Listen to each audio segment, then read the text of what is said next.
Hey, greetings everybody, it's GleeCon back again with another episode of Lore of Warcraft. On our last episode, we just quickly ran into the Barrens, did a couple little quests as we got there as a troll rogue, and landed down in the crossroads, where the real questing will begin the next time we visit the Barrens. On the last chapter, we read in the Horde Player's Guide, which is the supplemental book for the World of Warcraft role-playing game set in the Dungeons and Dragons universe.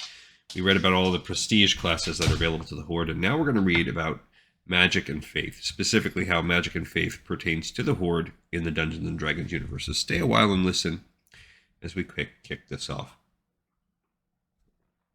We're going to start with a lot of reading as it talks about how the magic fits in. And then as we go along, the page count, we will be skimming more and more as the things are less and less informative and more rule-oriented. The Horde desires arcane power, longs for it, and at the same time distrusts and fears it. To an organization that values strength and personal power so highly, arcane magic provides an almost irresistible temptation. At the same time, a history of corruption and self-destruction taints the lure of magic. The Horde recognizes the value of magic and respects its power, but for most races, that power comes at too high a price. The members of the Horde fight a constant battle against the tantalizing call of arcane magic.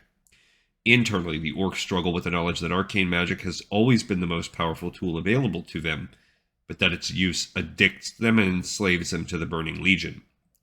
Trolls favor divine magic, but learn of arcane dangers from their new allies. Taurens strive to influence their allies by maintaining ancient traditions, while at the same time avoiding the corruption the foreign tribes might bring. Externally, the Horde keeps watch for any taint in its ranks. The Horde hunts down orc warlocks who embrace the yoke of the Burning Legion, and savage trolls who follow the old ways.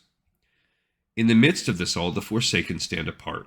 The Forsaken support the Horde because it suits them, and because so far the Horde has not interfered with the Forsaken's quest for power. The Forsaken regard arcane and divine magic in the same manner, tools, just like the Horde, to use and discard at need. Despite their diffidence, the Forsaken are creatures of magic. They owe their existence to magic. The Forsaken may view magic as a tool, but they cannot deny it is a tool they need. All right, so we'll read some flavor text. I do think there's a lot of that in this chapter. Gorn spun to the left out of the spear's path and crashed into a tree. He dug a clawed hand into the bark and drew his scimitar with the other hand.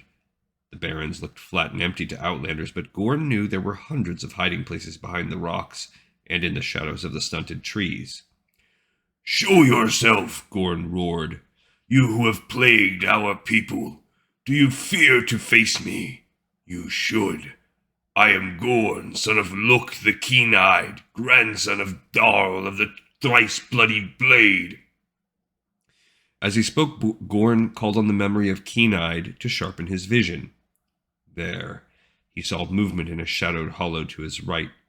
"The spirits of my ancestors guide me to you, and with their aid I shall destroy you." That makes me think this guy's a shaman. Gorn howled and charged the hollow. Another spear shot toward him, but the orc cut it out of the air.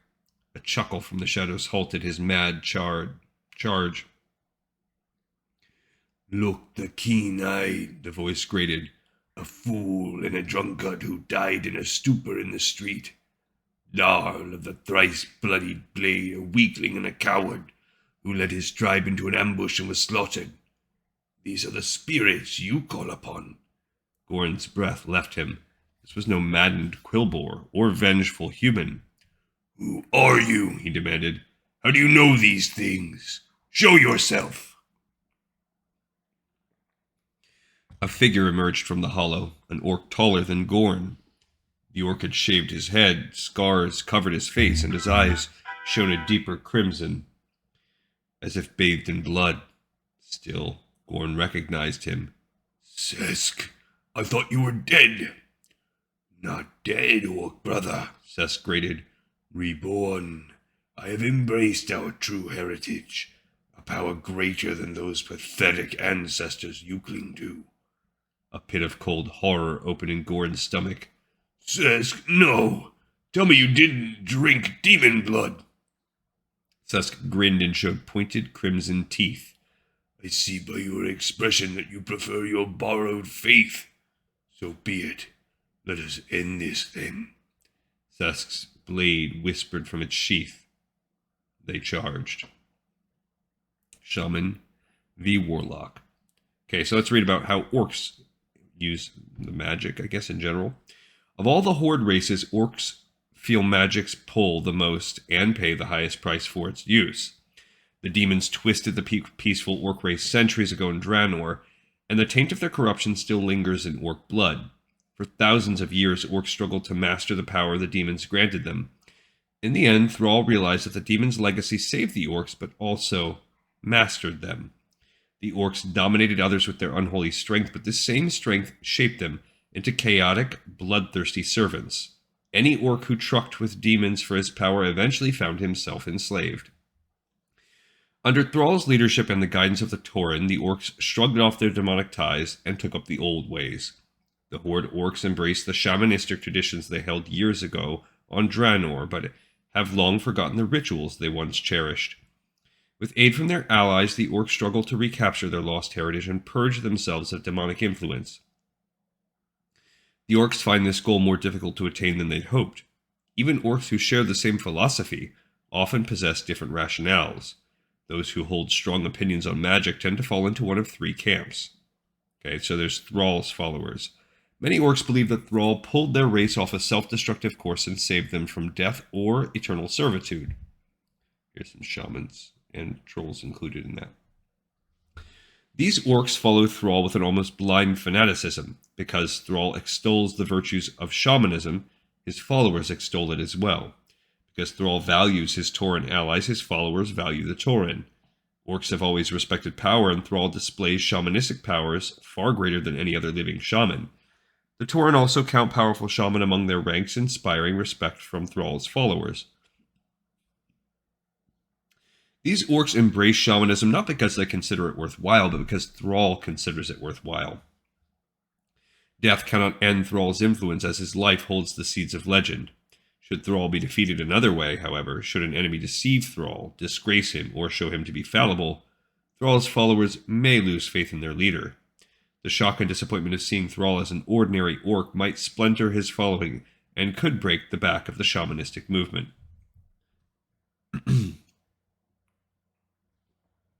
Most of Thrall's followers respect shamanism, though they serve Thrall as barbarians, hunters, or warriors. Those few with the necessary dedication and wisdom typically become shamans. So the only type of orc that doesn't serve them... Well, actually, there's a couple. I think you can be an orc rogue. So the rogues and the warlocks, the darker side, don't serve him. Walkers of the old paths. Some orcs believe that in ancient times, orcs were a wise and peaceful race. These orcs remember stories passed down over thousands of years. Gul'dan outlawed shamanism upon his rise to power, but rebellious orcs passed down their traditions in secret to their children, and their children repeated the stories to the next generation.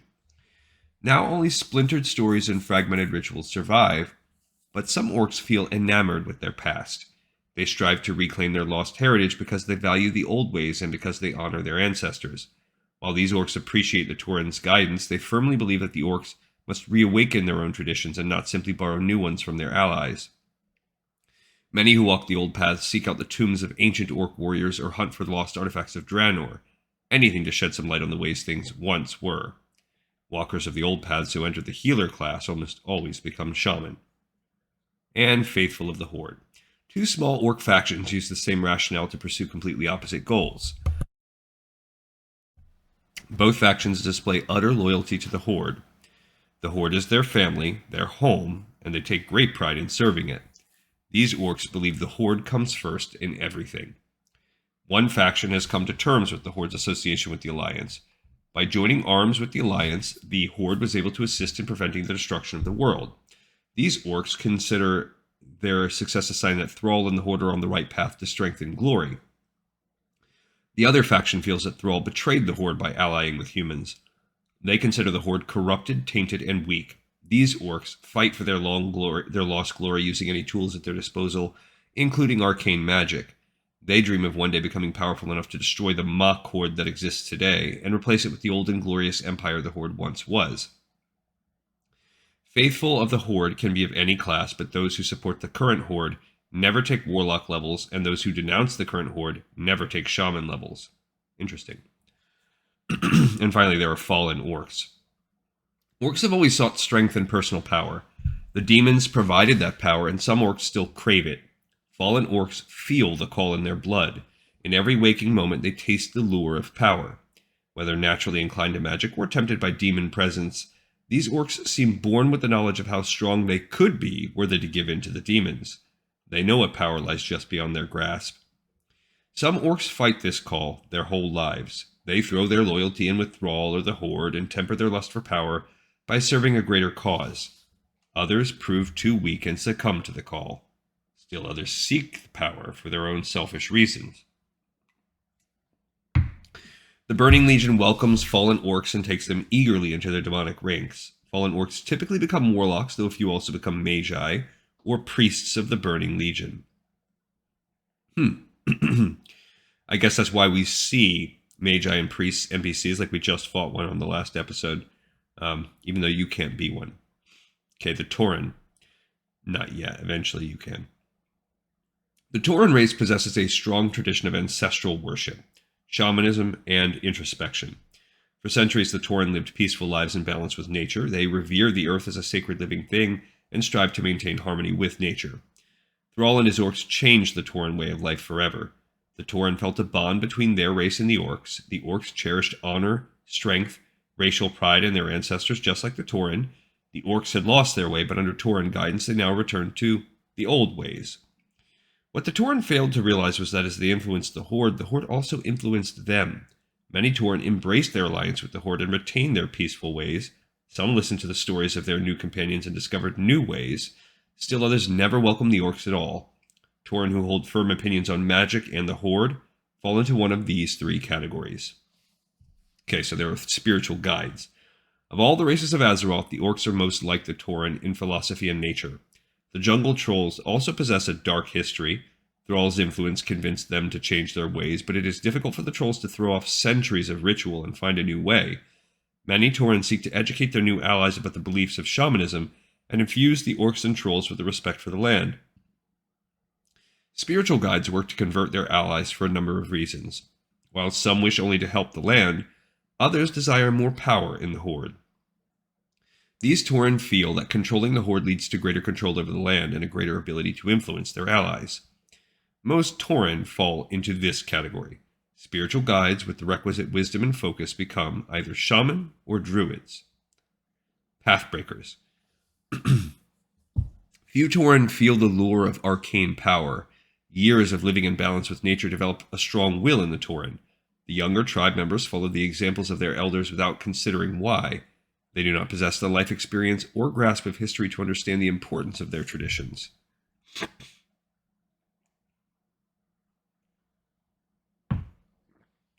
These impressionable Tauren find the stories of their new allies fascinating. They've never before considered a life outside the tribe. Restlessness stirs these Tauren's hearts, spurring them to learn more about the orcs, the jungle trolls, the Forsaken, and even the Burning Legion. Such desires prove dangerous when a Tauren pathbreaker finds what he seeks. Clever demons sometimes tempt these young ones and lure them away from their tribe. Corrupted Tauren gain enormous physical strength and size, and demons often use them to hunt down the Tauren's former tribe. Some pathbreakers take warlock levels, but most are warriors with the Fellsworn prestige class. Traditionalists. Tauren who consider themselves traditionalists resent the influence of the Horde. While they appreciate the struggles the orcs have faced, these Tauren believe the Horde has traveled too far down the path of darkness to ever come back into the light. Furthermore, they believe constant association with the Horde drags the Tauren down and could eventually destroy them.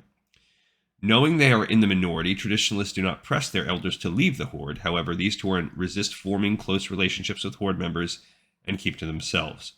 Traditionalists can be members of any class, but they almost never assist Horde members unless they have no choice. Jungle Trolls, third race. The Alliance and most other races fear trolls, and with good cause. Even the Horde sometimes looks at its troll allies askance. The Orcs were a peaceful race before their demonic corruption, but the Jungle Trolls come from a gleefully bloodthirsty history. Even now, some Darkspear trolls don't quite understand the Horde's objection to their old way of life, but they dutifully tone down their rituals to avoid upsetting their new friends. Some have even embraced shamanism.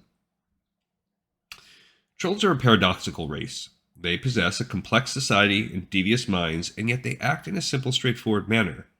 They followed the old ways because they worked.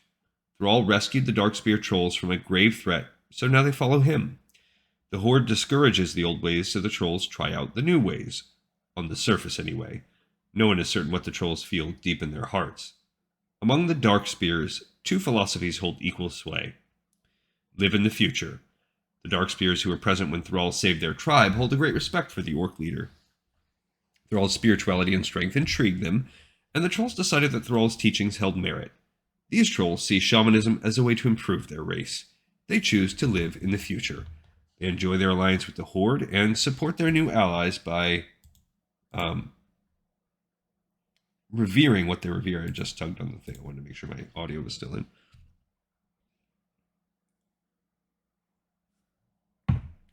Female trolls hold no place in regular troll society. Male trolls consider them mates, nothing more. Though they honor female trolls who prove themselves in battle. Tauren and Orcs, due to a recent decree from Thrall, value their females as more than mates and allow them to rise to positions of power. Female Darkspears find this concept interesting, and some choose to live in the future because they sense it affords them greater opportunities than standard troll culture. Making a choice and implementing that choice are two different things, though. The Darkspears who try to live in the future struggle to reconcile their old habits with these new ways. Some come closer to the target than others, but what marks these trolls is their willingness to try. Trolls who live in the future pursue the paths of Druid, Shaman, and Witch Doctor. See more Magic and Mayhem for the Witch Doctor class. So there are no Druid trolls currently. So I guess this would be the Mage and Shaman. Do what it takes. I would take Priest too. The Darkspears were in big trouble, and then Thrall saved them. The tribe swore loyalty to Thrall and joined the Horde, but some still cling to the old ways. They value their elaborate, structured culture, but they know the Horde does not approve. These trolls decided to do what it takes. They maintain the facade of embracing shamanism, but either practice their voodoo traditions in secret or blend the two in a strange amalgam. The Darkspears who have not entirely discarded their tie to voodoo don't see themselves as betraying their Horde allies. They serve Thrall with utter loyalty, but remain pragmatic. Should the Horde fail the trolls, they have their ancestral faith to fall back on. Trolls who do what it takes also favor the Witch Doctor class, but carefully avoid the darker aspects of the calling, at least when other races are watching. And finally, the Forsaken. Forsaken culture reflects its people. Just as the Forsaken stand on the line between life and death, their culture balances between the beliefs each Forsaken held in life and each one's quest for a place in the present. Former healers find this transition more difficult than most Forsaken find it. Priests of the Holy Light in particular struggle to reconcile the philosophy that guided their life with their unfortunate new condition. Some balance their old beliefs with their new forms, but must follow one of two paths. The Forgotten Shadow. Forsaken who once followed the tenets of the Holy Light often alter their philosophy upon their transformations. The Forgotten Shadow is the dark interpretation of the Holy Light's teachings, and many Forsaken find truth in its doctrine. Forsaken turn to the Forgotten Shadow for different reasons. Forsaken who feel isolated and outcast might join their brethren in support of the Forgotten Shadow to obtain a sense of solidarity, of belonging. Forsaken who feel betrayed by the Holy Light's failure to protect them sometimes find that turning their backs on the Holy Light is not enough. They throw aside the Holy Light and embrace its dark twin out of spite. That's sort of like what happens with the Blood Elves in that one story that we read, The Blood of the Highborn. Finally, some Forsaken simply see value and practicality in the teachings of the Forgotten Shadow. A Forsaken of any class might emulate the values of the Forgotten Shadow, but devoted church members usually belong to the priest class. More information on the Forgotten Shadow appears in Faiths of the Horde below. the echo of life. Some Forsaken can't get over the fact that they are, for all intents and purposes, dead.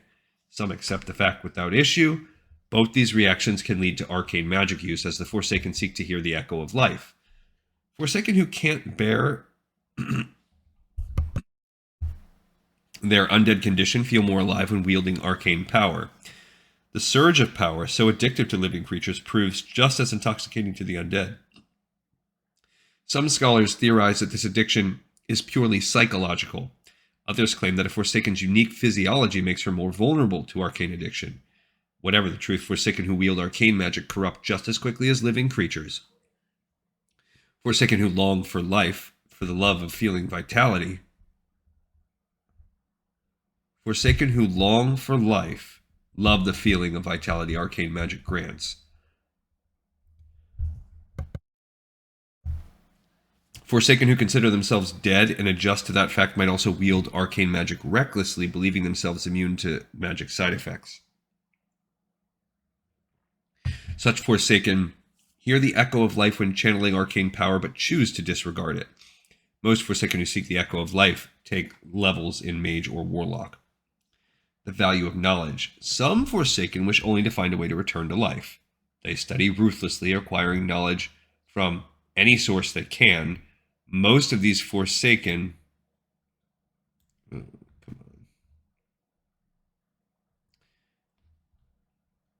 join the Royal Apothecary Society, where they research and brew fantastic potions. While many Forsaken apothecaries seek a return to life, some who were scholars, researchers, or herbalists in life find work in the Royal Apothecary Society relaxing and interesting. When one is dead, one seeks any means to pass the time. Most Forsaken who understand the value of knowledge take levels in Mage or Witch Doctor. The iconic Apothecary class in Chapter 2 also represents these Forsaken.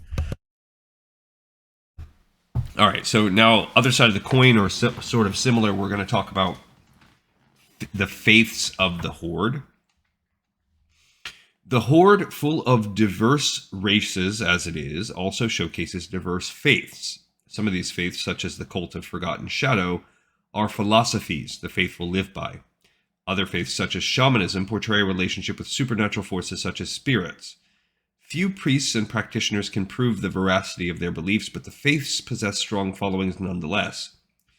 This chapter discusses the Cult of Forgotten Shadow, the myriad aspects of shamanism, and voodoo. The Cult of Forgotten Shadow. The curse of undeath proved especially brutal to those humans who once followed the philosophy of the Holy Light. Their lives as Forsaken seemed dreary, hateful, and unspeakably cruel. Many allowed anger and bitterness to foster in their souls. They had believed in the teachings of the light and now find themselves shrouded in eternal darkness. Such Forsaken founded the Cult of Forgotten Shadow. Priests of the Holy Light who become Forsaken alter their beliefs to more adequately reflect their new existences. Practitioners of the Forgotten Shadow believe that the actions and emotions of the self have the capacity to change the universe. The Forgotten Shadow shapes reality. There is no inherent bond between self and universe. A bond exists only when a Forsaken imposes her will on the universe. By strengthening her personal power, a Forsaken can impart greater changes to the world around her. Exceptionally strong Forsaken can literally shape the world. Forgotten Shadow priests refer to this central tenet as divine humanism. See the sidebar. We'll look at that in a second, but let's read this flavor text. Ileska! The sound of her name took Ileska by surprise. She turned, her boots squelching in the muddy street, and saw two humans on horseback. The gray drizzle of rain hit their features and blurred the line of houses behind them. The few Forsaken in the road gave the living a wide berth. Castine, Ileska said. While she couldn't see the woman's features, she recognized her voice. Ileska, what are you doing here? I thought you were... Castine snapped her jaw shut as if she were trying to swallow the rest of the sentence. Ileska lifted her chin so that rain slid down her gray skin and soaked her collar. Dead? She asked dryly. One horse shied back. Castine put a gloved hand on her mount's neck. Ileska watched the cascade of emotions run down her friend's face. Horror, fear, pity. I'm sorry, Castine said. The words fell flat. Ileska shrugged. Something you wanted? No, we were just riding through. We have a letter of safe passage. Castine's next sentence tumbled out of her mouth. Are you happy? Happy? Shock exploded inside her. Am I happy? Castine looked away. Rain plastered her long hair to her skull, making her look almost forsaken herself. Ileska saw the glittering amulet hanging around Castine's neck. Its mate nestled in Ileska's pocket. They'd received the twin amulets at the same time, the day they'd taken their vows in the Church of Light. Must you stay here? Castine said. The rain nearly drowned her soft voice. Couldn't you come with us for a little while? It felt like years that Ileska stood motionless in the street. Her love for the light pulsed inside her, but her bitterness was too strong for the love to overcome. She pulled the amulet from her pocket and handed it to Castine. Goodbye, Ileska said. The three virtues. The Cult of Forgotten Shadow preaches three virtues: respect, tenacity, and power. The universe is the physical manifestation of others' wills. Thus, for a person to denigrate the universe is to ignore the personal power of those around her. This is not only disrespectful, it is dangerous. A follower of the Forgotten Shadow must develop her personal power in order to exert her will in the universe, but seeking too much power too quickly puts her in conflict with other stronger beings. Only a foolish follower seeks to challenge her superiors right away. Showing respect ensures a measure of self-protection. This looks like a Forsaken. Followers of the Forgotten Shadow.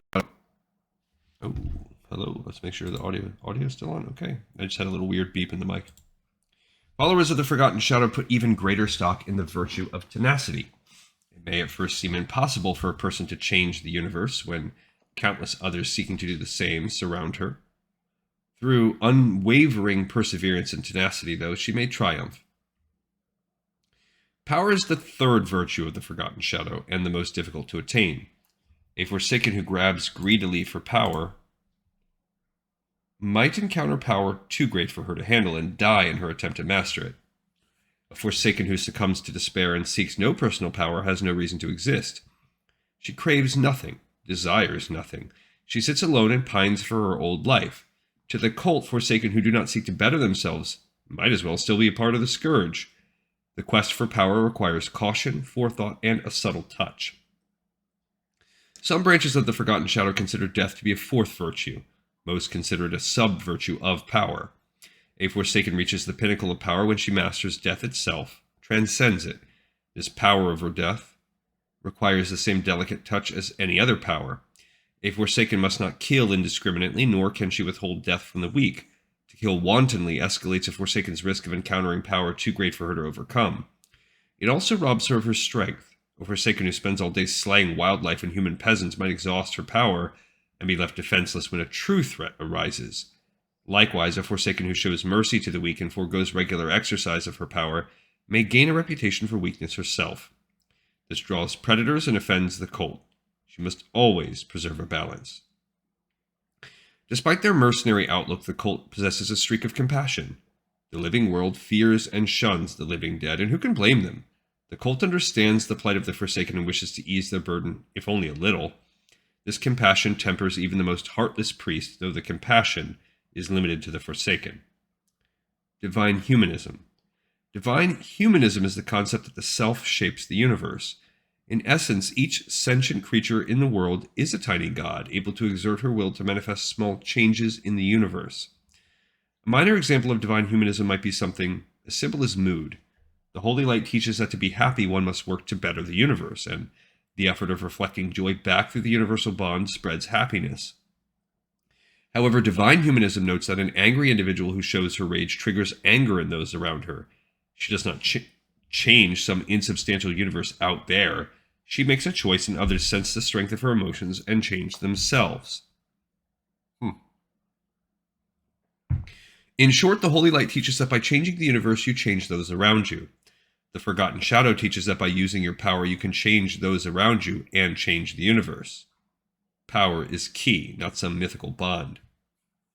Interesting. It's like a subtle difference, but an important one. And also, it seems like a philosophy that could be like just a real life thing. The Cult of Forgotten Shadow plays an important role in Forsaken society. Shortly after the emancipation of the Forsaken and the formation of their culture, the Forsaken indulged in a momentary backlash against necromancers. Necromancy was seen as the art of slavery, the tool of the scourge, and its use was repulsive to the newly liberated undead. The Dark Lady Sylvanas Windrunner realized how valuable necromancy was to their cause. Though Forsaken heal naturally, many go to priests out of the Forsaken Shadow for repairs. Necromancers can also free enslaved mindless undead and research powerful spells that might one day return the Forsaken to life. Sylvanas knew she needed necromancers to heal, strengthen, and replace her people, and she set about wooing necromancers away from the scourge, mainly by force. The most serious failing of the Cult of Forgotten Shadow is its lack of organization. Dozens of different interpretations of the 3 or 4 virtues exist, and no 2 priests seem able to agree on how the faithful should follow the Forgotten Shadow. A single city can hold several different cult leaders, all in disagreement on their philosophy. Members of the Forgotten Shadow spend almost as much time arguing with other members as they do practicing the tenets they believe. A particularly charismatic and intelligent Forsaken may draw all the disparate branches of the cult together someday. A united front of philosophically aligned Forsaken would be a dire threat to the Church of the Holy Light. Priests of the Forgotten Shadow can gain access to the death, destruction, and power, see below, domains, maybe that's a new domain. Here's a sidebar called the Ascension. The ultimate goal of practitioners of the Forgotten Shadow is to ascend. Ascension occurs once a person achieves complete control over herself and the power to transcend death. A Forsaken who ascends becomes invulnerable, invincible, and eternal. In essence, she becomes a god. The Cult of Forgotten Shadow teaches that the Forsaken of Azeroth were too weak to ascend. Their undead state is a curse brought on by that weakness. Once the Forsaken learn to master themselves and control the world around them, they shake off that curse and become what they always should have been. How a GM handles the details of the Ascension is up to each individual. The Ascension is a philosophical theme that players can explore in a game. Forsaken on the path to Ascension may qualify for the Shadow Ascendant Prestige class that we already talked about. Interesting. It'd be cool to see like some characters in Warcraft Classic kind of explore these concepts. Shamanism is now on the second religion. Outsiders as well as those new to the Horde refer to the Tauren and Troll orcs' spiritual beliefs as shamanistic, as if one word encompasses all the nuances and branches of a complex philosophy.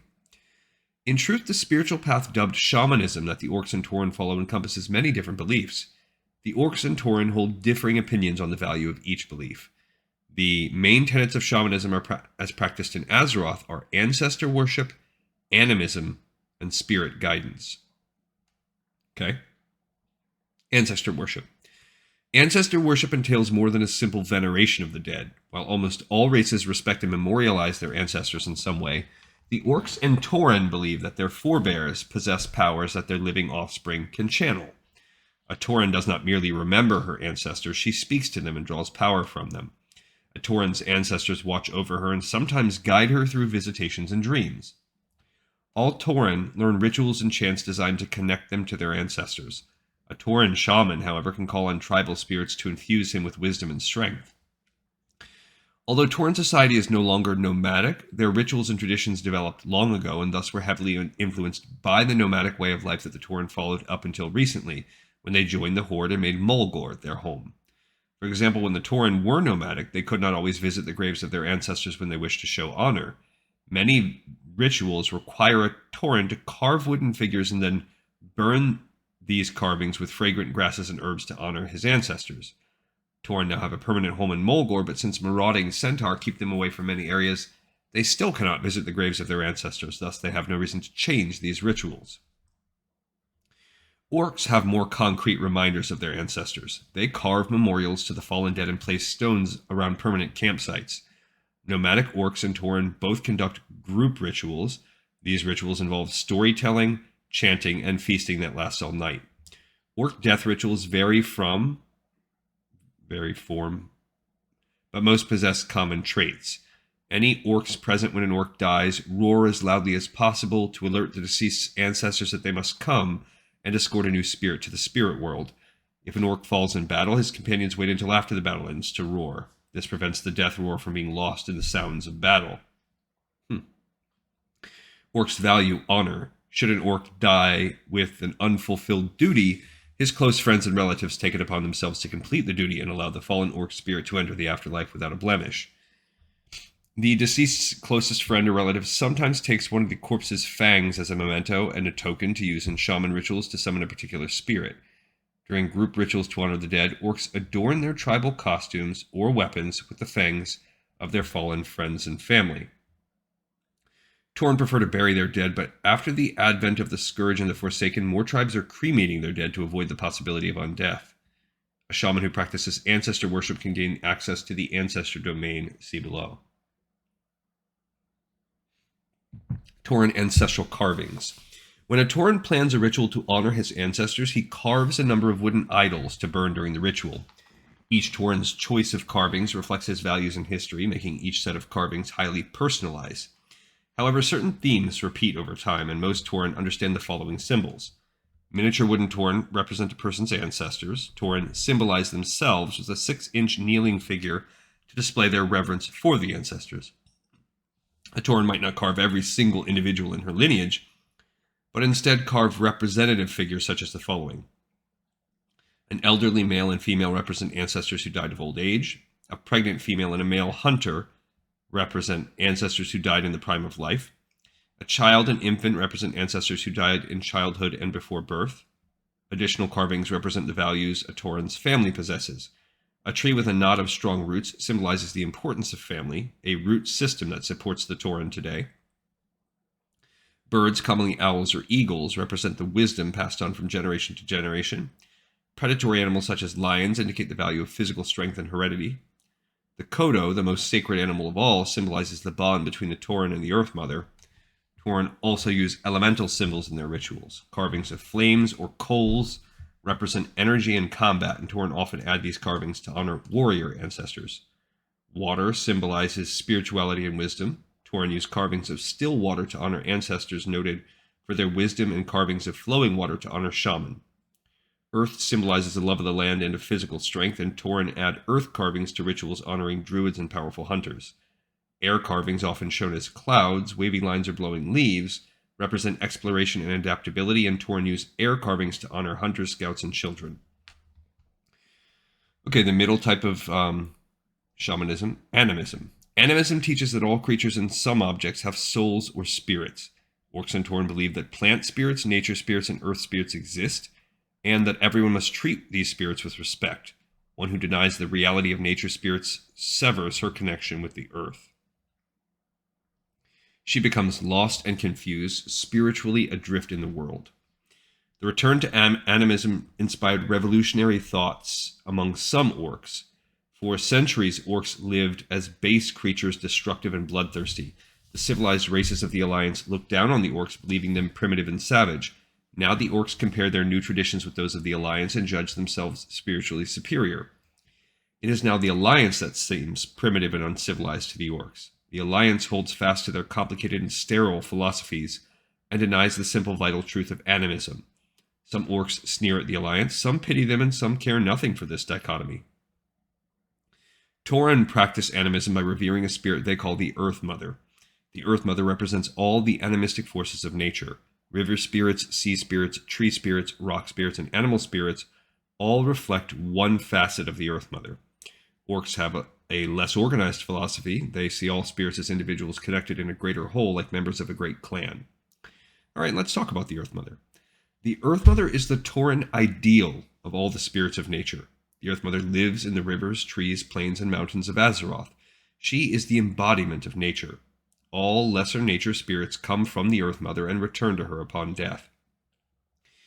In a sense, Tauren see the Earth Mother as a sort of universal consciousness. While individual spirits represent a particular location, animal, or object, such as the spirit of a single tree or the spirit of a valley, the Earth Mother represents the land. She is everywhere life and nature is. The only spirits separate from the Earth Mother are the spirits of sentient creatures. Tauren ancestor spirits live in harmony with the Earth Mother but are not a part of her. Tauren religion teaches to respect and love the Earth Mother by treating her body, the land, and her children, the plants and animals of the world, with respect. Tauren disrupt the natural balance of the land as little as possible. They take only what they need from the land and eschew mass logging and mining, They respect the animals they hunt and never wastefully discard animal carcasses. Priests of the Earth Mother can gain access to the animal, elements, and spirits domains. All right, and the final type of shamanism is spirit guidance, and we'll start that by reading a sidebar about Vision Quest, which is like basically the I guess the main example of what a spirit guidance kind of domain would be. The Vision Quest represents a tribe member's passage from one stage to another, such as from youth to maturity, or from maiden to mother. Shaman typically undergo several Vision Quests throughout their careers, each one unlocking hidden knowledge within their souls. To venture on a Vision Quest, the seeker leaves her tribe behind and finds a natural area that feels quiet and sacred to her. The seeker leaves all trappings of civilization behind, including weapons and clothes, taking only a water skin with her. The tribe shaman provides the vision speaker with a bundle of herbs to eat in the sacred area. The herbs facilitate the vision quest. Finding and collecting these herbs requires a DC 15 profession herbalist check. Only a trained, at least 5th level shaman may set a seeker on her vision quest. A vision quest lasts 2 to 4 days. Traditionally, the quest begins with a powerful urge to leave the sacred area. The seeker must resist this temptation and remain in the place she chose. Most seekers remind themselves of the sacred task they perform and soothe themselves with knowledge that they can survive a few days alone. Once the urge to leave passes, the seeker feels a sense of buoyancy. She seems to float out of her body and see the land spread out beneath her. She examines her body and, in doing so, comes to understand her soul. Each physical feature reminds the vision seeker of past experiences, her ancestors, or her race. She meditates on these things until she feels at peace with herself. At the apex of the vision quest, a spirit animal comes to the seeker. The animal represents the seeker's spirit. Fierce warriors may see a bear, while timid herbalists may see a rabbit. The seeker feels an instant bond with the animal. In rare cases, the spirit animal may lead the seeker away from the sacred area to a place of great power. This sometimes happens to seekers who later become shaman. In the place of power, the seeker undergoes an additional test, such as a test of combat against a wild animal, or a test of skill where she must heal a wounded creature, or retrieve an object from a dangerous natural location. Upon completing her vision quest, a seeker usually takes some small item from the sacred area, such as a rock or a bit of animal fur, and keeps it as a reminder of her quest. A seeker who fails to complete her test may try again when she and her shaman feel ready. Okay, and let's read about spirit guidance generally. Spirit guidance is not a philosophical branch of shamanism so much as it is a technique used by those who practice ancestor worship and animism. The Tauren in particular utilize spirit guidance both in their everyday lives and in times of upheaval. Members of a shamanistic tribe can learn to call on the power of their ancestors and nature to grant them strength and knowledge. Several feats in Chapter 2 reflect this ability. Some powerful shaman learn to communicate directly with ancestral spirits, but most are born with the touch. These individuals channel tribal spirits frequently and sometimes unwillingly. They struggle to interpret the words of the ancients and serve as a bridge between the dead and the living. A shaman who communicates with ancestral spirits often takes the Spirit Walker prestige class described in Chapter 3. Alright, now we're on the final branch of arcane magic, which is troll head shrinking. Which is voodoo, and we'll start with a whole branch about head shrinking. Supposedly upon his death, an enemy's spirit lingers in his body for a short time. Then the spirit flees the corpse and is free to wreak havoc and revenge on its killer. Troll witch doctors believe that a fallen enemy spirit lairs in the corpse's head before fleeing the body. Trolls who wish to trap enemy spirits often turn to head shrinking. To shrink a head, a troll first decapitates his fallen enemy. Then he makes a slit up the back of the head and carefully removes the skull, which he saves or discards. The troll then sews up the incision and boils the head for 2 hours to shrink. This is specific. The troll uses scalding hot rocks and sand to fill the head cavity and shrink the head further. When the head is fist-sized and rubbery, the troll sews up the eyes, mouth, and neck with elaborate stitching. The enemy spirit now remains trapped inside the head forever. Most members of the Horde look askance at the practice of head shrinking, but consider it a step up from human sacrifice and cannibalism. Some trolls have techniques to shrink skulls as well, which involve removing key pieces and reconstructing the skull as a smaller version using animal parts and resins to hold it together. To successfully shrink a head or skull, a troll must succeed on a DC craft skinning check. Doing so requires 12 hours of work, but most trolls work only a few hours a day over the course of a week. At the DM's discretion, a troll who wears shrunken heads as ornaments gains a bonus to diplomacy checks with trolls, but a penalty against non-trolls. Okay, some scholars view voodoo as a type of animism. And to an extent, that theory is true. The troll's religion takes a decidedly different bent than the shamanistic beliefs of the orcs and Tauren, though. Trolls have a complex belief system involving malign spirits and their effect on the world, but no scholar has established what is truth and what is simply long-held belief. I don't know why, but the evil voodoo dude from Princess and the Frog just came to my mind. The dark spirit trolls come from a dark and bloodthirsty history of sacrifice, cannibalism, and black magic. They consider spirits to be individuals much like living creatures. Spirits are greedy, hostile, and dangerous. Trolls also believe their ancestors linger on as jealous spirits who miss the land of the living and require blood sacrifices to appease them. Trolls sacrifice and eat their enemies. They conduct these practices for two reasons. First, they believe the sacrifice of sentient creatures appeases malicious spirits. Second, they believe that after death, an enemy's spirit can visit misfortune on its killer. By consuming the flesh of their enemies, trolls believe they can also consume their enemy's spirit, or at least damage it enough to render it impotent. The orcs' influence tempers the dark spear troll's spiritual belief. The trolls willingly support Thrall and the Horde, and they understand that their destructive rituals offend their allies. Under Thrall's tutelage, the dark spear trolls abandoned the sacrifice of sentient creatures and took up animal sacrifice instead. These trolls no longer eat their enemies, but practice other methods of trapping, injuring, or destroying enemy spirits. These methods include witch doctor blessings, the burning of enemy hearts, drowning corpses, and head shrinking. Witch doctors hold an important position in troll society. Trolls respect their witch doctors as the wisest and most powerful tribe members and show them courtesy and deference. Trolls are superstitious. They see bad omens everywhere and rely on witch doctors to interpret these omens. Witch doctors govern success or failure in battle almost more than the warriors do. Trolls believe that a witch doctor who reads the portents correctly and conducts the proper rituals can guarantee success in any endeavor. Until Thrall's involvement with the Darkspear trolls, only male trolls became witch doctors. Female trolls have since seen the equality other Horde women possess and crave their own emancipation. Despite their efforts, few female witch doctors exist, and those who attempt to take on the role of tribal witch doctor meet with much derision and resistance. Trolls call female witch doctors Zufli, a corruption of the voodoo master prefix Zul. Zufli is a derogatory term and literally means baby witch, but some females have taken on the title as a mark of pride. I feel like we're freaking learning a lot in this chapter. Like, I haven't read a lot of this stuff anywhere else, and I wonder if it makes its way into the game. Troll death rituals used to involve ritual mutilation of the body. The trolls believe that simulating the sacrifice of a corpse distracted the nearby malign spirits. The spirits drawn to the pretend sacrifice would fail to notice the new spirit entering their world. This allowed the deceased spirit to pass more easily into the next world and find a place for itself without harassment. Now trolls avoid these rituals because the Horde finds them disturbing, and the rituals evoke unpleasant associations with the Scourge. Trolls frown on cremation, as they believe the body provides the spirit with a tie to the mortal world, and to destroy it sets a spirit adrift and confused for eternity. Recently, the trolls have taken to cutting the eyes out of a corpse, thus opening a path into the skull where the spirit resides. Often, a witch doctor sacrifices an animal nearby to distract any hungry spirits. If the mourners have no time for such a ritual, they may instead cut their arms and let their blood spill to achieve the necessary distraction. To avoid the possibility of undeath, trolls either bury their comrades' bodies in hidden places or in sections, usually the body in one place and the head in another.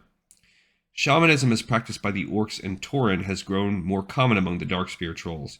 While voodoo remains the chief troll religion, troll shaman appear with greater frequency, and some trolls even become druids.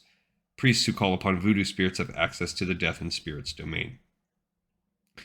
Alright, so now we're going to take a big leap forward because the next big chunk of this chapter is all about spells. So we're going to just read a little bit of flavor text, and then it's going to be a lot of skimming.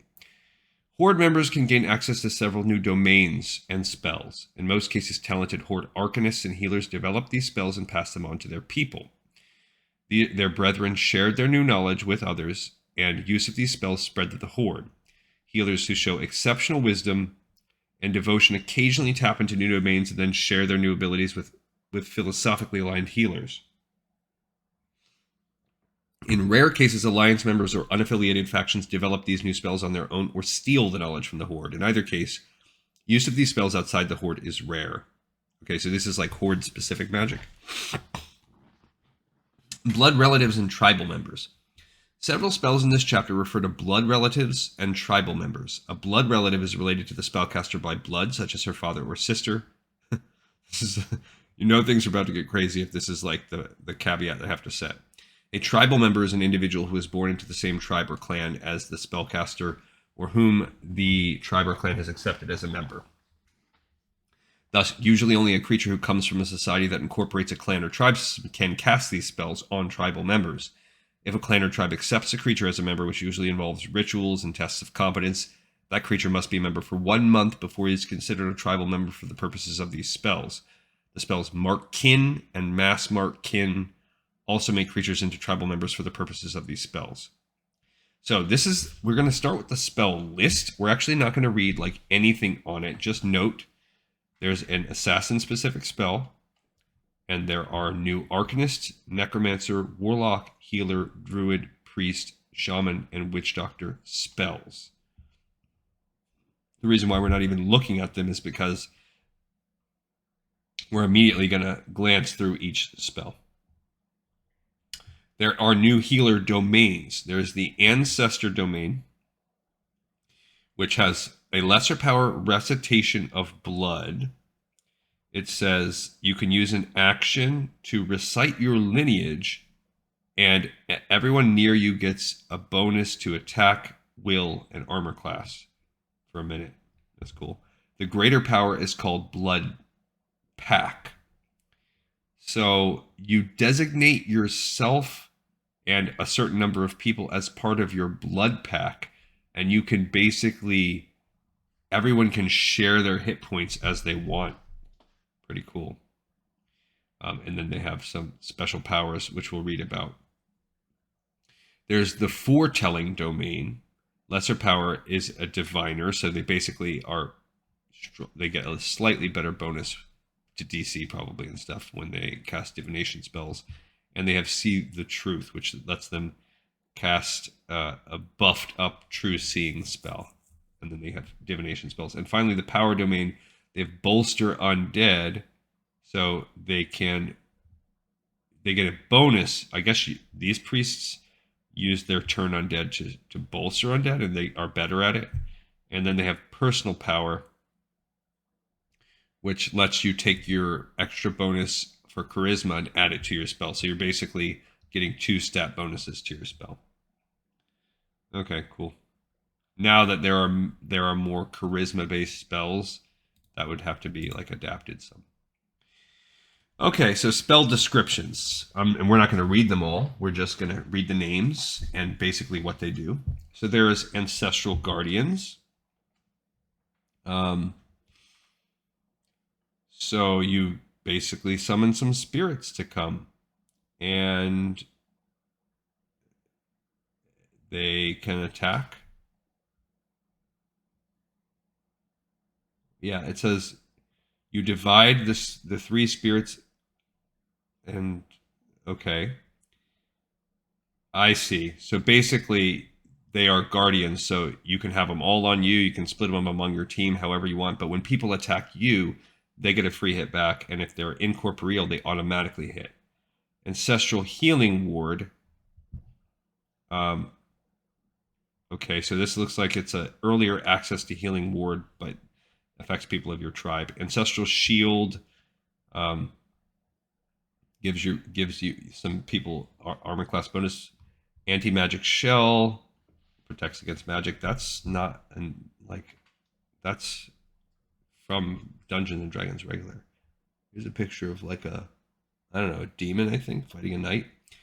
Banshee's Curse. Oh, they have a bad attack. Like basically they're gonna miss automatically on the next attack. Bear Spirit. They gain claws to do more damage. Black Arrow. They an extra damage And if they are killed by this arrow, they become undead under your control. Call lightning, probably about what it sounds like. Call of untamed nature. Basically, it gives you buffs to people that use nature magic. Channel boost. Okay, so yeah, you get a boost to your next spell that you're gonna cast. Dream, probably like a dream message. Eagle spirit, you get extra. You get an extra spot. Like it's basically a scout that you can cast.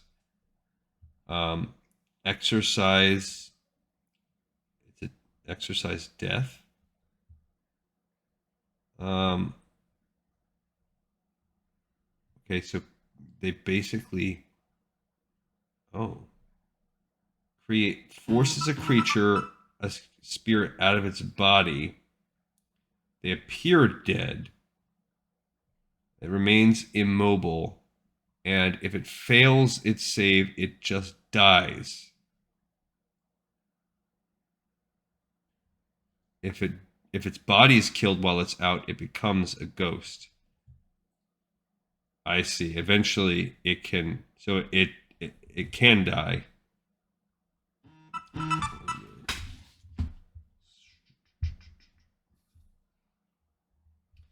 Um. Okay. Forsake the scourge. I'm guessing it lets them expel. It can make a scourge become a forsaken. Manaroth's legacy looks like it's a buff that makes you like a demonic buff that makes you strong. Mark kin, probably, and mass mark kin, they allow your ancestral magic to work on people. Misdirection, that's that one assassin spell. Makes you immune to detection things, including mental detection. Necromantic seed. Okay. The seed pulses. It's kind of like that warlock spell. And the spell plants a seed. Pulses once around, doing 1 damage. Or healing 1 damage. That's stupid. Oh, because it's a level 1 spell. So it's like a dot, like a very weak dot. Okay, Nightmare is basically like a phantasmal killer type of spell. Obscuring Mist does what it sounds like. Preserve Hide. It's a healer spell. Cures leather goods. Poison. You do poison damage and poison zone. Possession. This is a long thing, and I bet you it does exactly what it sounds like, where you're going to possess a body. Restful slumber, healing sleep, which that's useless now because nowadays when you do a long rest, you can heal back to full. Restore critical damage, so it's weird. Except that it restores 48 points of damage. What does that mean? Restore light damage, restore mass critical, restore. You magically repair damage to a building. I see. So you're healing buildings. Mass, restore light damage, restore minor damage, restore moderate, mass, restore moderate, restore serious. All of those are basically building healing. Rune trap. It's a fire rune trap. Detonates upon standing. Mass sending. You're giving a bunch of people a message, I'm guessing. Yep. Shrink head does what we talked about, and then what is it fully? What's the point of it? Oh, you can shrink their head while their head is still on the body. Okay, and it's slowly. Basically, you fall unconscious. Whoa, wait! This is a strong spell. Okay, if they fail a fortitude save, they start to suffocate. Every round after that, you then have to make a DC 10 stamina check, and it gets harder each round. You can't talk because you're choking. When you finally fail, you're knocked out. The next round after that, you're dead. You are dying. And then the third round, you are dead. Okay, troll flesh, you gain healing. Mass troll flesh, usurp flesh. you specify one condition like deaf or dazed or whatever, and then on it ends the use. If they save, the usurped flesh is over, but not the necromantic. Okay, so I see. So if you've implanted a seed in them, you can then cast this on them, and they also get this stat debuff. Huh. Greater usurped flesh, wither. Yeah, you're basically dealing damage to plants and wolf spirit. You summon a wolf spirit to kind of help for you. Okay, fight for you. All right, so there are some magic items as well. New magic items. So these are new. So we have first some magical armor. Magic armor special properties. There's the line breaker. So let's read the description. During their first invasion of Azeroth, the disorganized and chaotic orcs constructed several suits of armor designed to combat the orderly tactics of the humans.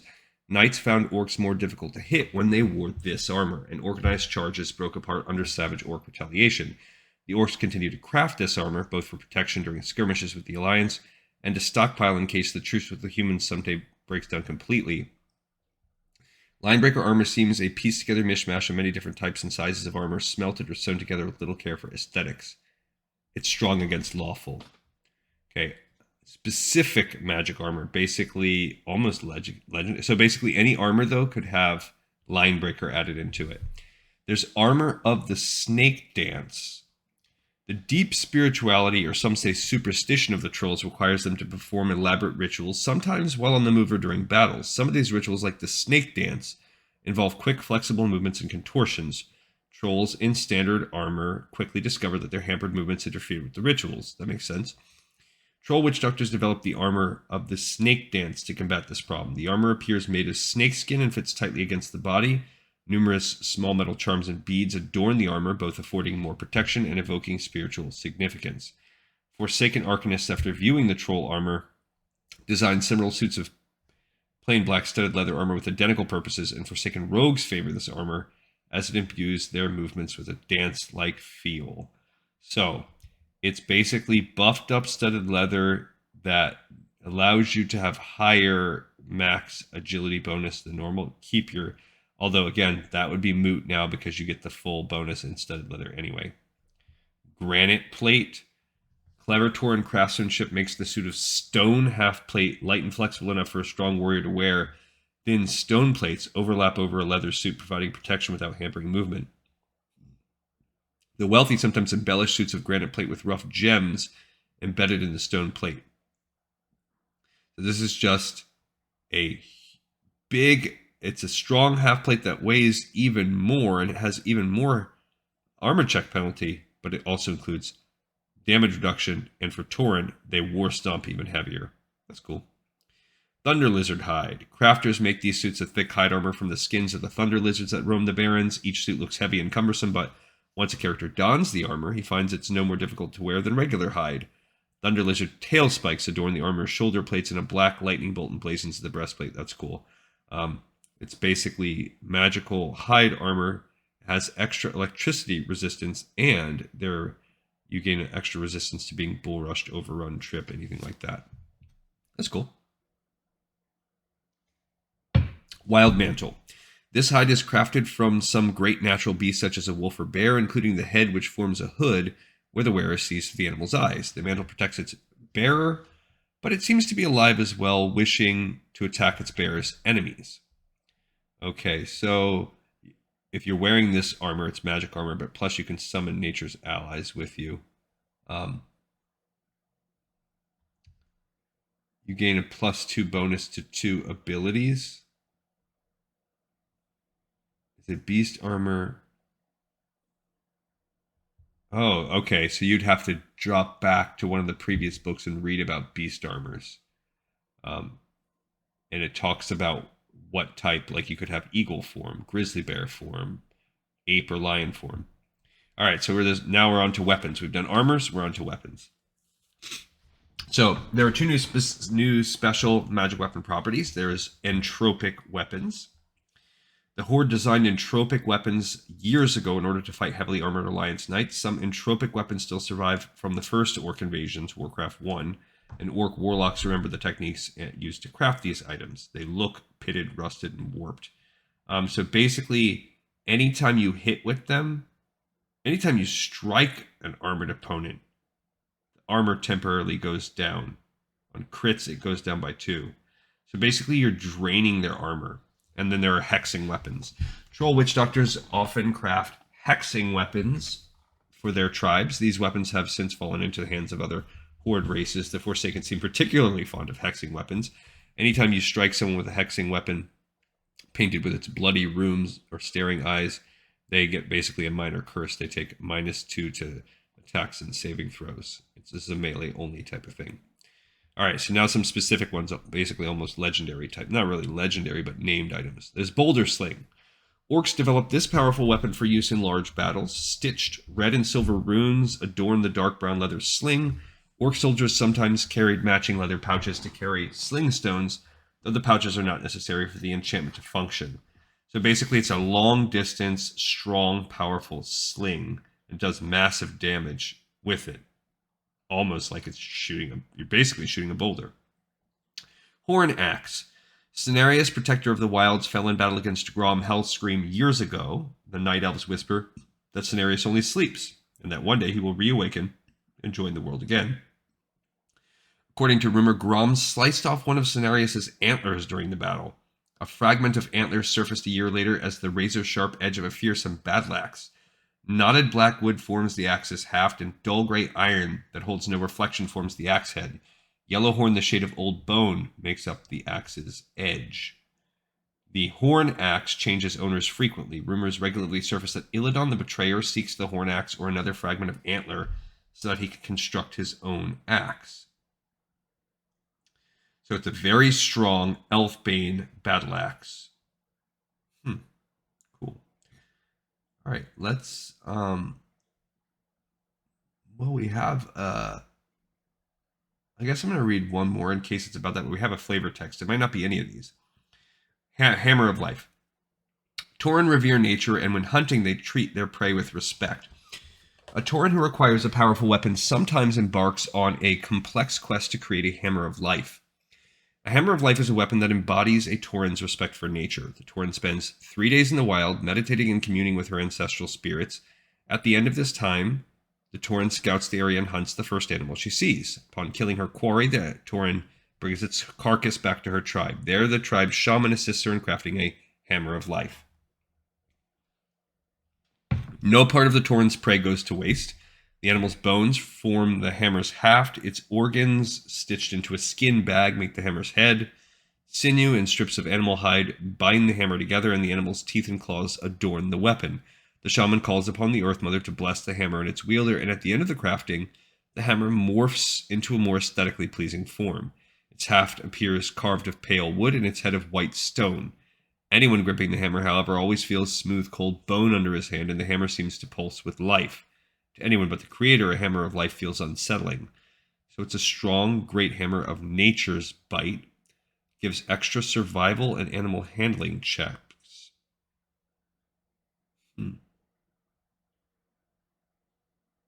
Interesting. Okay, let's read this little flavor text. Nalok was a week from Thunder Bluff when the Quillboars found him. The Tauren had been lost in his own thoughts and hadn't noticed the Quillboar pack until they were on him. The first Quillboar to charge caught Nalok's great hammer in the temple.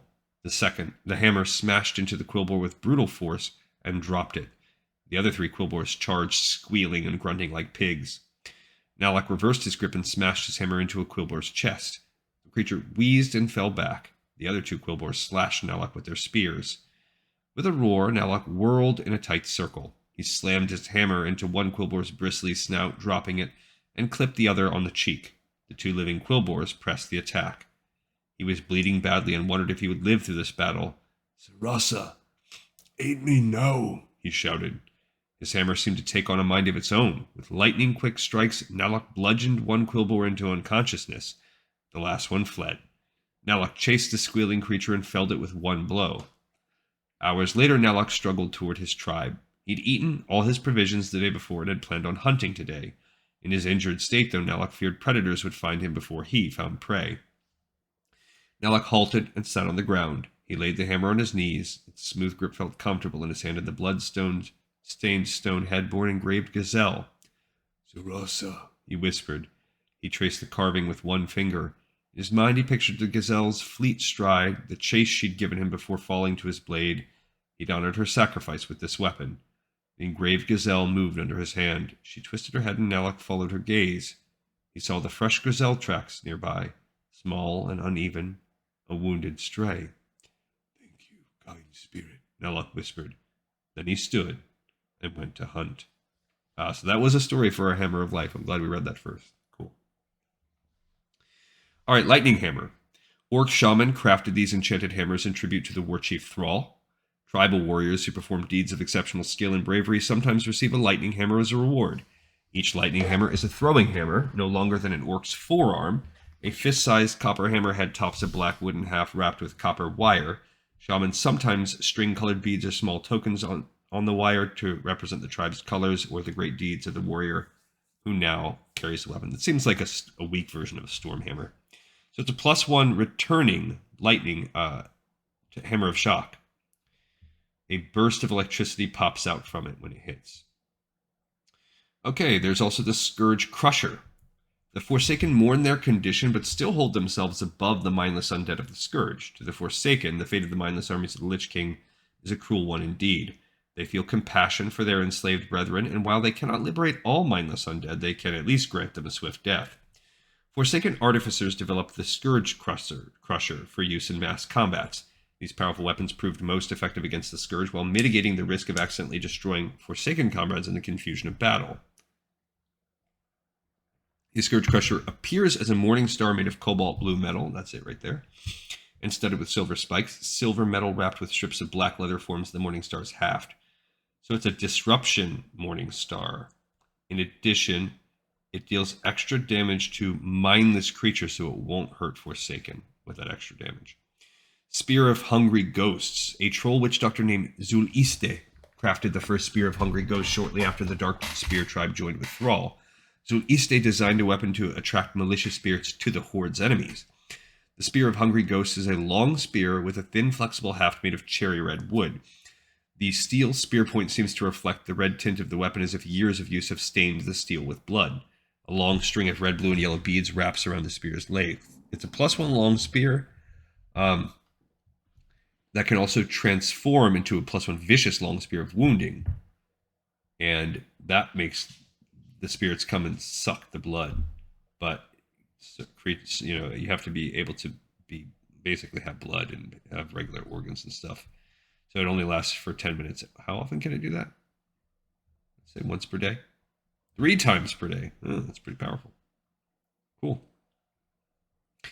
Okay, there's also the Withered Bow. The Night Elves craft living bows from the trees of their ancient forests. After the war, some of these bows ended up in Forsaken hands, where they underwent a radical change. The unholy energy that animated the Forsaken interacted strangely with the bows, and the living wood withered, dried, and died. Now some Forsaken craft these bows deliberately. Yeah, they're basically just powerful bows with the corrupting trait. We'd have to, again, read that further book. I can't remember what that does. But it also steals levels. It takes them. You don't get them. All right, so we have this weird thing that's nestled in here amidst these magic items. We're not quite done with magic items, but we're going to discuss mystic sites in the middle of it. Some areas possess special qualities by virtue of their locations or events that occurred within the area. The World Tree Nordrasil, for instance, is a mystic site, as are healing fountains. Adventurers may stumble upon a mystic site in their travels and find that the location imbues them with strange powers. Mystic sites are rare and powerful locations. Creating mystic sites is beyond the ken of mortal spellcasters. Some scholars believe that with time and effort, mortals could one day unlock the secret of creating mystic sites, but none have done so thus far. So it gives you kind of the stat block, and here are some of the mystic sites. There's only 3, I think, that they give us. Bones of the Earth Mother. Enormous bone-white columns of rock jut out from the earth.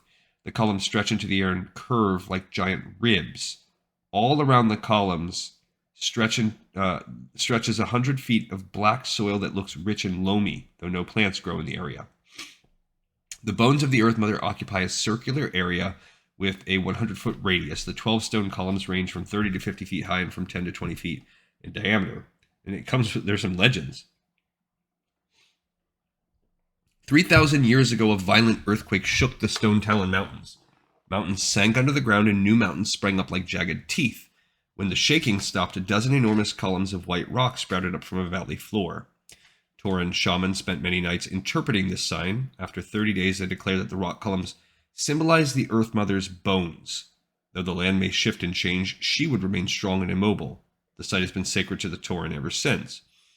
The Tauren claim that the Earth Mother's bones will never sink or vanish again unless the destruction of the entire world is nigh. Tauren shaman believe that undergoing a vision quest among the Earth Mother's bones can lead to incredible self-knowledge and power, but those who do so and fail run the risk of madness or death. Okay, so we'll have to check when we get to Stone Talon Mountains if we find the Earth Mother's bones. So you can make basically a knowledge check to realize that there is a sacred site in the Tone. I see. To lead you to the Earth Mother's bones. It can be destroyed. It just gives you some stats. And it gives you some powers. Basically, any shaman within it can cast as though they were higher.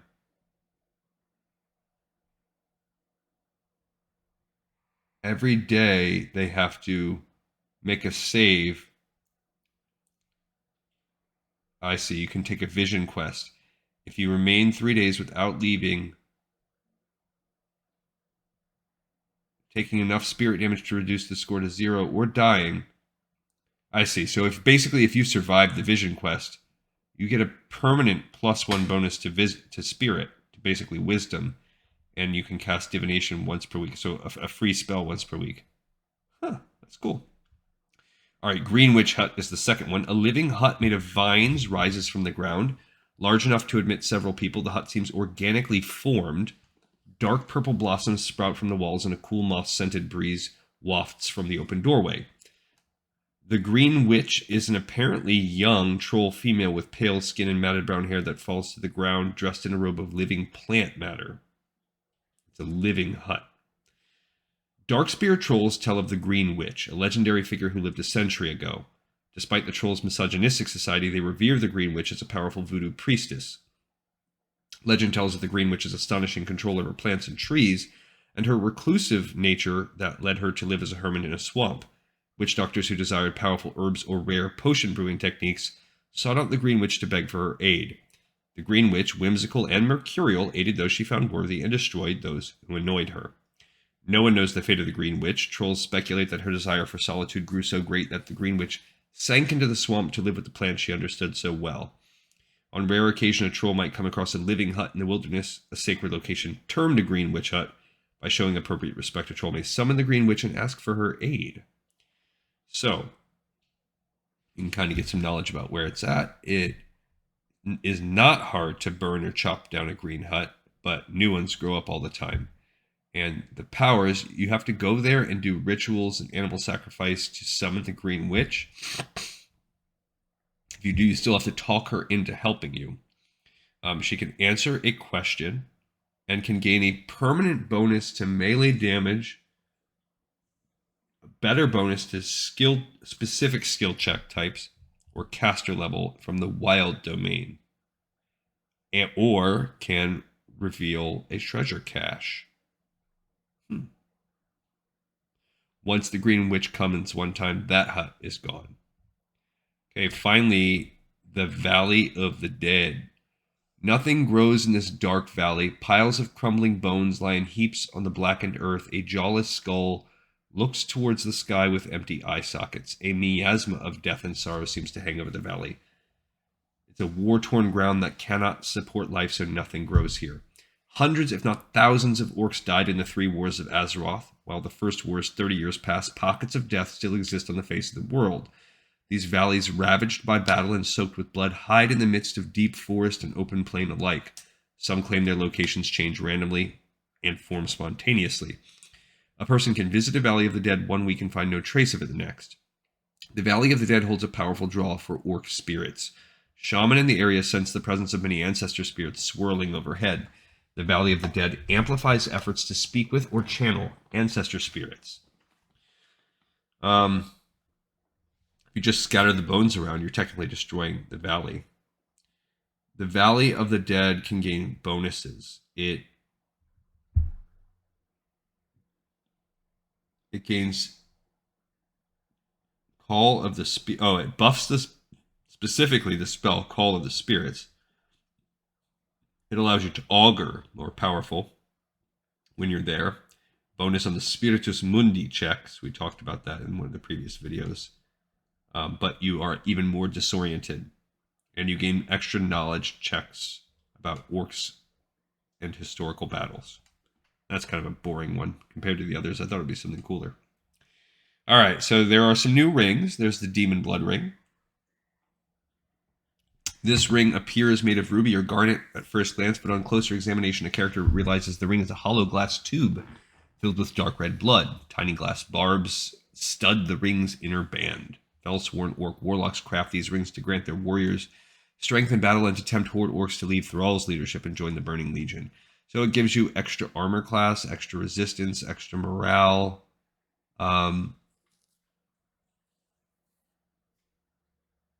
When you activate it.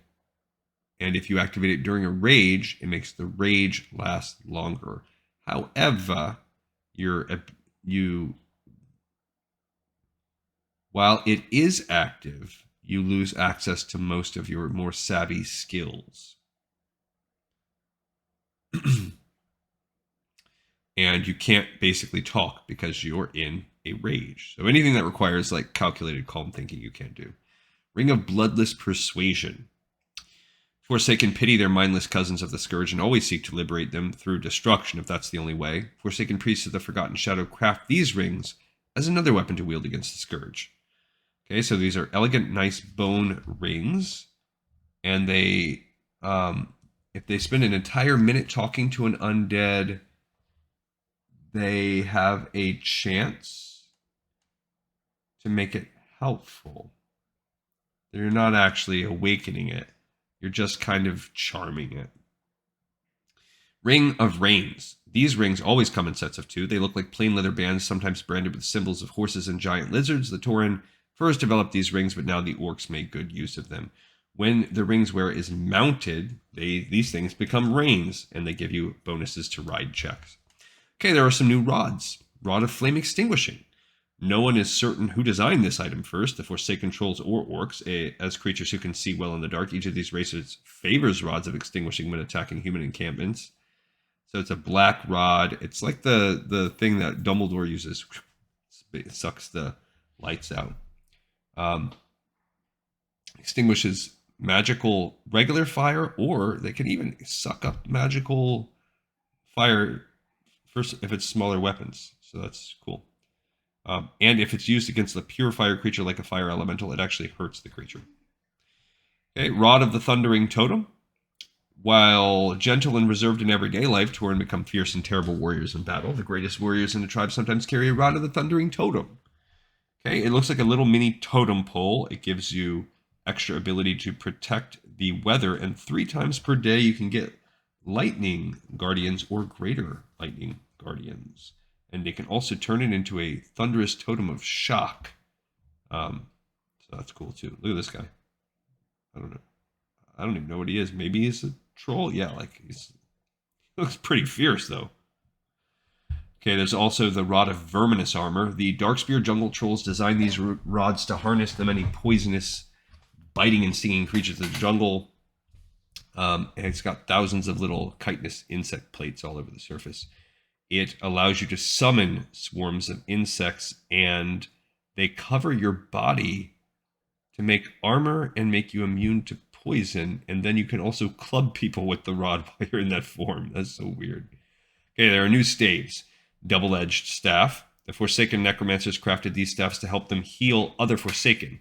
The Necromancers soon realized that the staffs served a dual purpose. Besides healing undead, they also harm the living. For this reason, they bear the name Double-edged Staff. So it is a quarterstaff that's magical. It can do Death Coil, which, as we know from Arthas' days in Warcraft 3, that's a healing the undead and hurting the living. There's also the Staff of Broken Dreams. Legend holds that an elf maid whose lover fell and rose again in the ranks of the Scourge hid herself away in a forest grove and wept for 30 days. At the rise of the full moon, she died of her broken heart, but her spirit refused to flee. Now she walks with the Forsaken, endlessly searching for her lost love, so they can be reunited forever in undeath. This is an opalescent, shivering silver glass staff with her broken heart at the tip. It's a ghost touch staff that can cast doom and cause and blasphemy and do shadow word pain. Romantics claim that she did find her lover, and that upon embracing, the duo died of joy and were reborn in the Emerald Dream to live together. The Forsaken scoff at such a sentimental tale, but the fact remains that the staff's wielder can cast True Resurrection once, which shatters the ruby and destroys the staff. And there's Staff of the Faithful Companion. Tauren druids created these staves to strengthen and protect their animal friends, though their use is spread to all races of the Horde. It resembles a small totem with like little animal shapes on it. And it can basically buff their animal. And finally, we'll finish off with a list of new wondrous items. These are basically random items. So there are attack jaws. This troll item looks like a pair of long tooth jaws like crocodile jaws. A colored glass tooth fills each socket in the jaw, and brightly colored twine binds the upper and lower parts of the jaw. While you have it, you can speak a command word, and the jaws will come off and attack. Okay. Neat.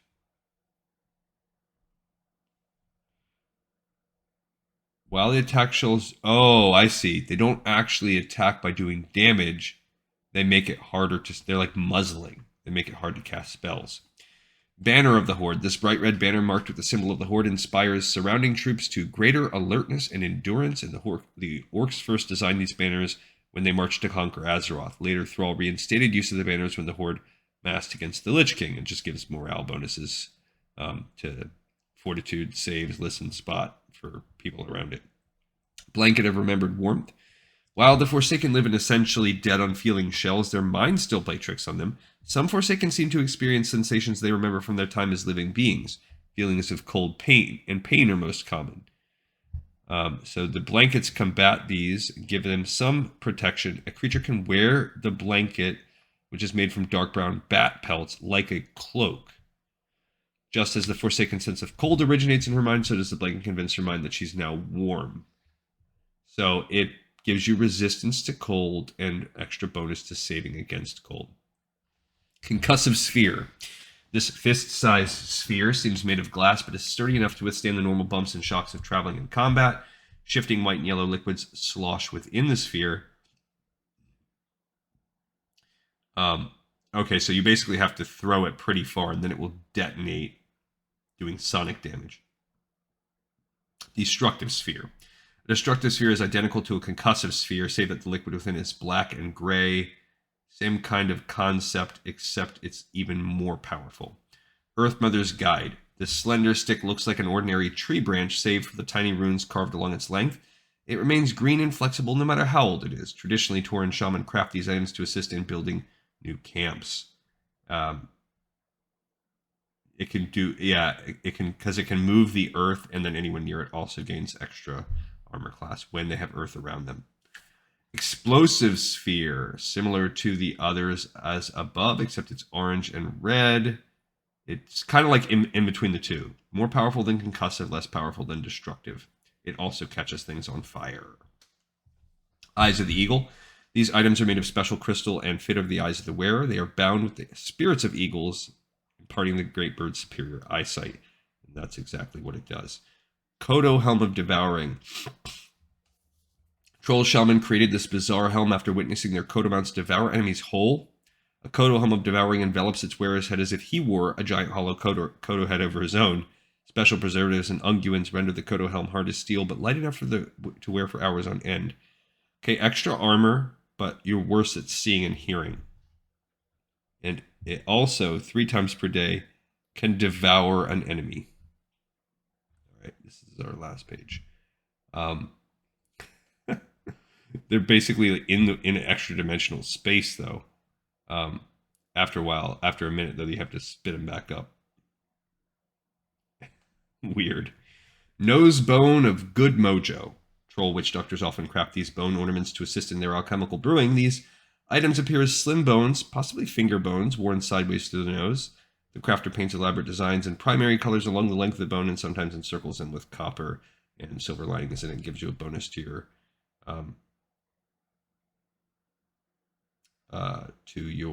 potion brewing. But you have a penalty to save against light and sonic, I guess because it's going through your nose. I don't know. Weird. Shroud of Life's Embrace. This white linen tunic appears stained and worn no matter how carefully its owner cleans it. The tunic always feels warm to the touch and carries a clean, fresh scent with it. So it looks dirty, but it smells and feels good. Forsaken who use magic to disguise their appearances sometimes encounter trouble when others touch or smell them. Forsaken skin is always cold, and the scent of the grave carries with them. Forsaken mage, I created this item to counteract the limitations of illusion magic. So you always look dirty no matter what, but this makes undead smell and seem like not dead bodies, which it helps them with disguise and diplomacy. Additionally, the shroud's wearer can mentally change the shroud's appearance. Oh. Makes it more aesthetically pleasing, even though it doesn't change the texture. Scan Lodge, when they were nomadic, Tauren moved camp every few months. To assist them in their travels, they created flexible wooden frames, houses covered in stretched animal hides for shelter, like teepees, kind of. These enchanted lodges are exceptionally durable and collapse for easy portability, and that's what they are. And finally, Wyvern Tamer Gloves. Orcs raise wyverns to serve as steeds, both in and out of combat. Professional wyvern trainers wear these thick elbow-length leather gloves to protect themselves from baby wyverns' deadly stings, and that's what it does. It gives you a bonus against poison, and you can cast Charm Monster against wyverns. Okay, so this was, these are kind of long. These are long chapters, but if we were to break it down, I mean, I guess I could have broke it down. We'll see. Right now, at this point, we're halfway through this book, so I might just bust it out and do these long chapters. But hey, if you have a preference for the shorter ones, let me know. I don't mind finding a way to chunk it up. I take this is all for you guys. It's for me too, but it's my hobby. But I'm putting it out there in the public for you. So if you prefer much shorter ones, like we could chunk this down probably slightly differently. Thanks everybody for watching and for listening, and I will see everybody next time on Lore of Warcraft.